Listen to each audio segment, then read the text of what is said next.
Welcome back to Deck Tech for Decks. I'm your host Caleb. Today we are building Bletch, and this is that commander. You look at him, you're like, oh, that's kind of cool, but then you start digging into it and you're like, oh wait, we can just break this. Turns out whenever you gain life, you put a 1/1 counter on your board state, and that's just not okay. So I'm excited to get into how we broke this commander down. But before we do that, I just want to thank everybody for liking, commenting, subscribing, hyping the videos. That is the best way to support me, and I've seen a ton of support, especially in Strixhaven. So again, thank you for everybody doing that. Another way to support me is to click on that whatnot link, claim your free $15, or you can click on that Baron of Dice link, get 5% off of all of your Baron of Dice products. They have some new product coming up, so definitely go check them out. Additionally, you guys can get 10% off of all of your Tolarian library proxies. Now let's read Blech. Blech is a 3 CMC legendary creature pest that says whenever you gain life, you get to put a 1/1 counter on each pest, bat, insect, snake, and spider you control. So we did the thing. We put all of those into a Scryfall search and we found all the synergistic pieces, put it together, and ended up with something pretty disgusting. I will say the Soul Sisters effects in this deck, a creature that says whenever another creature enters the battlefield you just gain a life, is absolutely absurd, especially with the token generation we're able to produce in this deck. Scute Swarm had to make a play, so if we have a Scute Swarm on the battlefield and we drop one land and we make 7 or so of those, we just could put 7 1/1 counters on our entire board state and we gain a ton of life. There is a lot of ways to just generate an absurd amount of creatures in this deck. There's also some really broken combo potential. None of them are A plus B combos, but it is kind of one of those synergistic things. Once you get enough pieces on the board, it explodes and you just end up being able to cast the majority of your deck. I will cover all of that stuff at the end of the video, but for now, let's just get into the cool cards that we're including in this deck. The first thing we took advantage of is the fact that there's a ton of insects that care about lands entering the battlefield, and there's a lot of synergy to be had there. You have Horizon Explorer. This is a creature that says lands you control enter untapped. Whenever you attack a player, you get to create a lander token. Notably, that works for a player, so we have 3 opponents. We can get 3 lander tokens every single turn.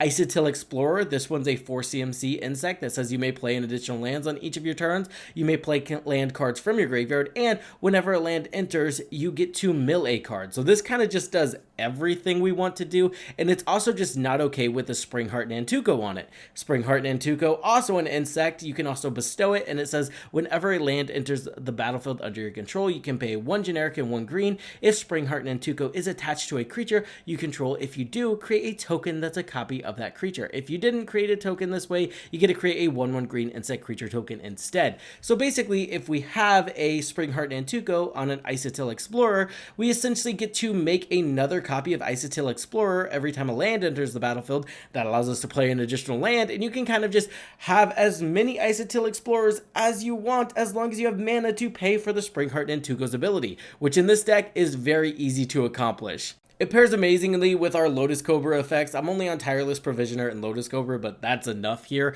It does generate mana whenever land enters the battlefield, and hey, Lotus Cobra's a snake, so we get a little bit of synergy there. We will take that. Iridescent Horn Beetle, not okay, probably one of the most busted cards in the deck. This is a 5 CMC insect and it's a common. I just love when a common ends up being a stupid busted card in a commander deck. It says at the beginning of your end step, you get to create a 1/1 green insect creature token for each 1/1 counter you've put on creatures under your control this turn. Again, it's just really easy to gain life in this deck, especially with the Soul Sister effects. I mean, you have 1 creature enter the battlefield, you're gaining a ton of life, and then you get to have all of those other iridescents gain life whenever they enter the battlefield. It is just, you're going to have a lot of life in this deck, and your life gain is going to generate you a massive board state, so pretty cool. Melt Strider Eulogist. This is a 3 CMC creature insect soldier that says whenever a creature you control with a 1/1 counter on it dies, you get to draw a card. So essentially, as long as we're having those Soul Sister effects and then our creature token generations are up and running, we generate a creature token, we put a counter on everything, and then we can sacrifice those tokens to draw cards. So this is a very powerful card, especially when we're leaning down the more Aristocrat strategy route. We're generating these tokens, we're sacrificing them to get value. And finally, we have Scute Swarm. We all know this card's not okay, and it's just really, really busted here. This is a 3 CMC creature that has Landfall. Whenever a land enters the battlefield, you get to create a 1/1 green insect creature token. If you control 6 or more lands, you get to create a token copy of Scute Swarm instead. So you're just going to double the amount of Scute Swarms every time a land enters the battlefield. Pair this with your Isotil Explorer effects, and this deck just explodes and does some really busted things very quickly. Again, especially whenever we're talking about having those Soul Sister effects on the battlefield, you're going to have a lot of 1/1 counters put on your entire board state. Continuing to lean into the Landfall synergies, even something like a Kazantun Nectar Pot is going to be amazing here. A 2 CMC insect that says whenever land enters the battlefield under your control, you get to gain 1 life. So simple. Land enters, put a 1/1 counter on our entire board state. We definitely like that. I also put Ashaya, Soul of the Wilds in this deck along with Beladros. There's just a lot of synergy we have with the deck, and put them together and you end up with a really broken synergy. Ashaya's power is going to be equal to the number of lands you control, and non-token creatures you control are forest lands in addition to their other types. Beladros Witherbloom, it says at the beginning of each upkeep, you get to create a 1/1 black and green pest creature token with when this creature dies, you gain 1 life. Additionally, you can pay 10 life to untap all lands you control. So pair this with Ashaya, we're untapping all of our creatures. Additionally, the fact that this does generate 4 pests a rotation is very massive, because remember, whenever we sacrifice those pests, they automatically gain us life and they can start buffing up our entire board state. And that's going to be the role of the pests in this deck. The pests are not long for this world, but all of the other value pieces are, and they're going to get massive. Our soul sisters of choice are Bogwater, we have Essence Warden, Virulent Emissary. All of these kind of say the same thing. Whenever this creature or another creature enters the battlefield under your control, you gain 1 life. Super simple. We're casting creature spells and we are able to generate massive board states and put a ton of 1/1 counters on our entire board state. Additionally, I did want to say with Ashaya and the Lotus Cobra effects, it does kind of generate a loop where we can just cast creature spells and the creature spells are netting us mana and we can continue to cast more creature spells. It is very good if you get a Shaya and a Lotus Cobra on the battlefield, especially with a Springheart Nantuko. That is just a really cool synergy to cast the majority of your deck as long as you have something that's drawing you cards like a Greater Good. There's a couple cool snakes, insect things that we are including in the deck as well. Winding Constrictor is awesome. It just doubles up on all of those counters. We're also on Skullwinder. This one's kind of like an Eternal Witness that not only gets something back from your graveyard, but something back from an opponent's graveyard. So it is kind of like a worse Eternal Witness, but it's a snake, so I could not include it, if that makes sense. We're also on Southwind Avatar. This is a 4 CMC Snake Spirit Avatar, has Death Touch, and whenever another creature you control dies, you gain life equal to its toughness. Notably, with all of the counter synergies and everything, we are going to have massive creatures on the battlefield as long as the deck is churning and doing what we want to do. So we're going to gain a ton of life off of this creature, and it also says whenever you gain 1 life, each opponent loses 1 life, so it can kind of be a win con at the same time. Defiling Demigoth is also kind of a win con. This is a 5 CMC creature. It says whenever a creature you control deals combat damage to a player, you gain 1 life. Notably, that says whenever a creature. So let's say we have 10 creatures on the battlefield and all 10 of them connect. That means we're going to put 10 counters on our entire board state, or our entire board state of said creature types, if that makes sense. It also says at the beginning of your end step, each opponent loses X life, where X is the amount of life you've gained this turn. So amazing with all of our life gain synergies, and it is going to be kind of a way to end out the game without going directly to combat damage. We also have other ways to just generate a ton of these bugs or pests or whatever we're trying to do to sacrifice things for value. We have Eccentric Pest Finder. This one's very good because it can trigger every single turn. At the beginning of each end step, if you gain life this turn, this creature becomes prepared, and then as a sorcery, it says for each opponent you create a 1/1 black and green pest creature token with when these creatures die, you gain 1 life. So this can net 3 pests every single turn on your turn. Sucks it's a sorcery because I would love to do this on all of our opponent's turn as well, but you know, still 3 pests every single turn is a good rate, especially when that's putting at least 3 1/1 counters on our entire board state.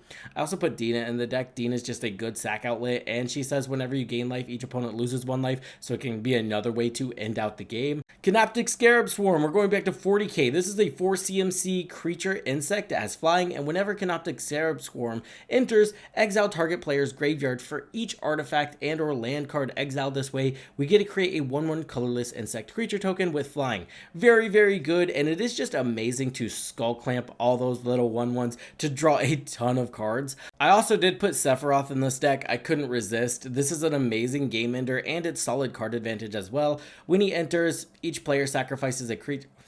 When he enters or attacks, you may sacrifice another creature. If you do, you get to draw a card. And then whenever another creature dies, target opponent loses 1 life and you gain 1 life. If this is the 4th time this ability has resolved, he transforms, and then you get that as an emblem. You just get a Blood Artist effect as an emblem. And then it says whenever he attacks, you can sacrifice any number of other creatures. If you do, you get to draw that many cards. So amazing card advantage here. Now let's talk about the kind of messed up combo-y-esque things we can do in this deck. The first thing I just wanted to mention is we are on Severa, Queen of the Gilgari. This is just amazing with pest tokens in general, and even in this deck it's better. This is a 4 CMC legendary creature elf shaman that says whenever you sacrifice a black creature, you may pay 2 life. If you do, each other player sacrifices a creature, and then whenever you sacrifice a green creature, you may gain 2 life. So this is going to allow us to sacrifice a pest, everybody sacrifices a creature, and we get to gain 2 life, so it's going to put 1/1 counters on our board state at the same time.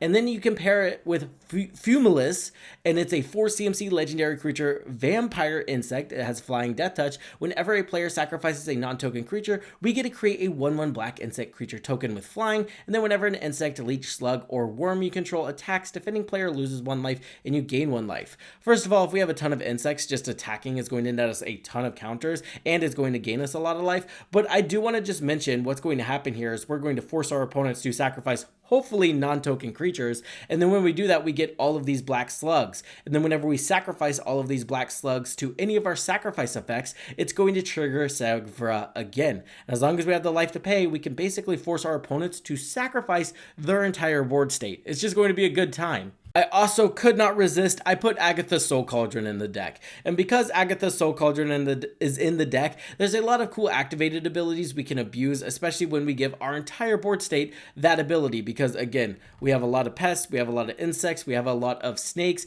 and now that they all have 1/1 counters on them, they can all utilize the card's ability whenever we exile it with Agatha's Soul Cauldron. There's 2 very broken ones out of the gate. The first one is Walking Ballista. Everybody knows Walking Ballista.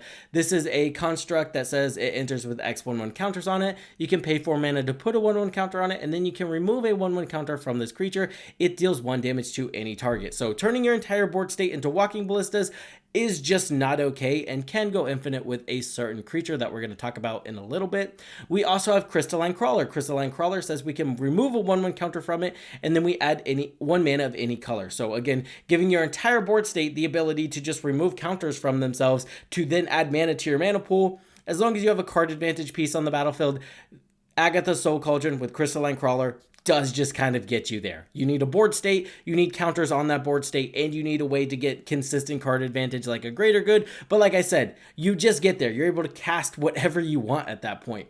Now, if we don't have Agatha's Soul Cauldron, there is another creature that actually makes both Crystalline Crawler and Walking Ballista useful, and that was important for me to add these in the deck so they're not just do-nothing cards. And that is Gorma. Gorma is a pest frog, 3 CMC, has lifelink, and whenever another creature you control dies, you get to put a 1/1 counter on Gorma. It says non-token creatures you control enter with X additional counters on them, where X is the number of creatures that died this turn. 1. This is just good. We sacrifice a bunch of creatures, we cast a Walking Ballista, it enters with a ton of counters, and it's pretty broken. Same with Crystalline Crawler. I also did want to mention any creature with lifelink, like Gorma and Agatha's Soul Cauldron, along with Walking Ballista, you can ping an opponent in the face, you gain the life. Our commander triggers, puts another 1/1 counter on Gorma, and then we can just kind of go off and machine the entire table down with a Walking Ballista under Gorma and using our commander to put the additional 1/1 counter on Gorma. Really cool stuff. I also couldn't resist putting Hornet's Nest in the deck. A massive Hornet's Nest just makes everybody happy. This is a 3 CMC creature insect that has Defender, and whenever this creature is dealt damage, you get to create that many 1/1 green insect creature tokens with Flying and Death Touch. Notably, if we have any of our Soul Sister effects on the battlefield, and then again Agatha's Soul Cauldron and a Walking Ballista, you can have the Hornet's Nest ping itself. It's going to generate that creature, and then we're going to gain the life, and our commander is going to put another 1/1 counter on Hornet's Nest. So again, you can generate an infinite board state of infinite power creatures that way.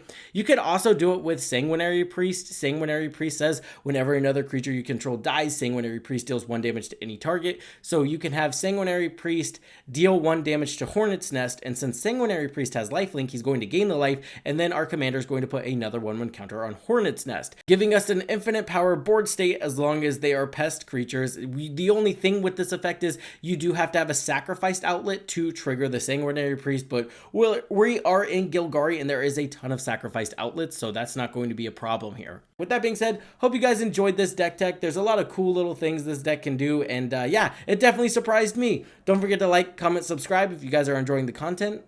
I hope you guys are having a great day. See you in the next one.